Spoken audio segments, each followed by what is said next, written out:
বিদায় হচ্ছে মানে আমার খুব পছন্দের একটা গল্প। এইটা আসলে প্রবাসীদের স্ট্রাগলের গল্প। এইটা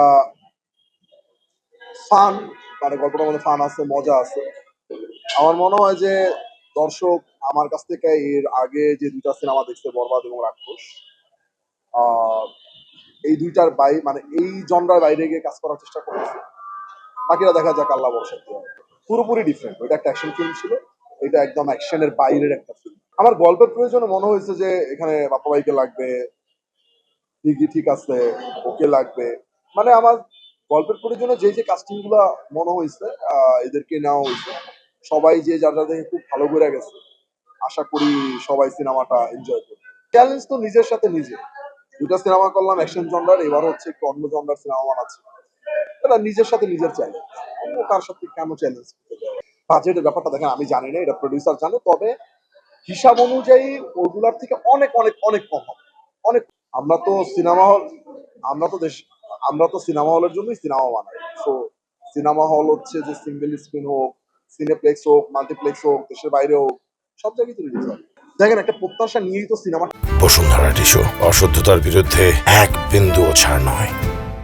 নির্মাণ করি, তো ওই প্রত্যাশার জায়গা আমার একদম ঠিকঠাক আছে। আমি বিশ্বাস করি সিনেমাটা যদি কেউ দেখে, সিনেমা এনজয় করবে এবং সিনেমাটা মানুষ দেখবে। আমার বিশ্বাস ভালো লাগবে মানুষের। কেন দেখতে পাচ্ছেন না? সিনেমা হলে তো সিনেমা এখনো চলতেছে। রাক্ষস এখনো চলতেছে, বনতা এক্সপ্রেস চলতেছে, প্রেসার কুকার চলতেছে।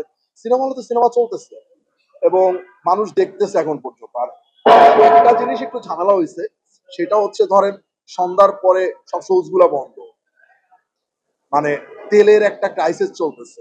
মানে একটু, মানে দেখেন সন্ধ্যার পরে ম্যাক্সিমাম মানুষ সন্ধ্যার পর সিনেমা দেখতে যায়। যাদের অফিস শেষ করে যাবে, ওই মানুষগুলা যাইতে পারতেছে না। মানুষের তেলের ঝামেলা হচ্ছে, মানে অনেক কিছুই তো ঝামেলা হচ্ছে। তো তারপরেও যতটুকু চলতেছে আলহামদুলিল্লাহ, শুকুর আলহামদুলিল্লাহ। ধরেন রাক্ষস এখনো, মানে এটা এটা কত পঞ্চম সপ্তাহ চলতেছে, তাই তো? পঞ্চম সপ্তাহ মনে হয় 40টা সিনেমা হলে চলতেছে। না দেখেন, আমি তো একজন নির্মাতা, আমার তো বিভিন্ন ধরনের গল্প বলার আমার ক্ষুধা থাকবে। ওই গল্প বলার ক্ষুধার জায়গা থেকে হচ্ছে বিদায়ের গল্প আমার যখন মাথায় আসে, আমার কাছে খুব ভালো লাগে। আমার কাছে মনে হয় যে এটা একটা আমি, মানে আমার নিজের আগে তো ভালো লাগতে হবে, তারপর তো মানুষের ভালো লাগে। তো ওই জায়গা থেকে আমার খুব ভালো লাগে গল্পটা। এরপর আমি প্রডিউসারদেরকে বলি, তারা আসলে গল্পটা খুবই পছন্দ করে। দেন শুট শুরু করি।